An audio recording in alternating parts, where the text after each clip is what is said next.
Here's my question then. When you say that people make up their mind that night, what I have heard from some people, longtime Iowans, they tell me that in many of these districts, especially the key swing districts, the district chairman and sort of the party apparatus in these districts hold a lot of sway, and they're sitting on sort of a cachet of caucusers who will move the way they are suggested to move once the district chairman gets a sense of where the room is going. Is that your experience as well?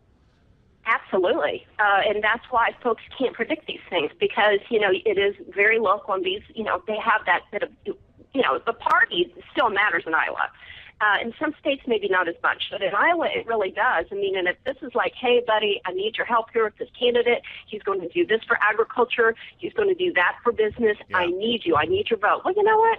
That's his buddy, Ted, and he may go ahead and go with Ted because it helps Ted in his position, and then Ted can help him get the goodies later. I mean, it just is what it is. I mean, it's a very local game, and it's not the way it is with everyone. Well, yeah, that's politics, sure. Happen. So let's speculate a little bit here, because I've sensed from some of the party apparatus in Iowa that there's some grave concern about Ron Paul showing very well in the caucuses here, because there's concern, frankly, that Iowa will caucus itself into oblivion, and the party will say, listen, if Ron Paul is what Iowa picks for us, or gives Ron Paul this kind of prominence, maybe Iowa shouldn't be first in the nation for our party next time around. And we know that the Iowa caucuses are important to this state and to the economy. Is it possible that the party apparatus here could be silently asking those district chairmen to start swaying some important caucus members over to the anti-Paul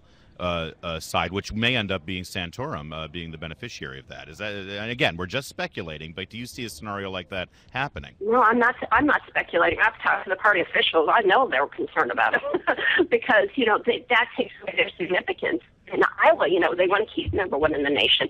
And then if you, nominate someone who doesn't have a snowball's chance, that's not good for them, and they know that. So now they're like, all right, you know what, let's cut the and let's get to the real issue here. Our relevance is important. The country's relevance is important. Ron Paul doesn't do us any good in Iowa, doesn't do the country any good. We'll never get there, so let's figure out what we need to do. So, yeah, those conversations I know for a fact are going on. So, yeah, you are very right and astute to realize that. Where do you think, from a practical point of view, where do you think Republican establishment types would direct those votes to go? Would it be to a Rick Santorum, or would it be more to an establishment figure like a Mitt Romney? Steve, I just think it's a huge struggle right now, because I've talked to both types. They're like, we think Romney, we want Iowa to pick the winner, and we think Romney will be the winner. But it's like, but Santorum's worked so hard, and he came to my church, and he came to my diner, and I really like him, and we think he represents Iowa. So there's a real split there. So they're concerned about the Ron Paul thing, because if they split that, Ron Paul could be number one, and they really, really don't want Ron Paul to win.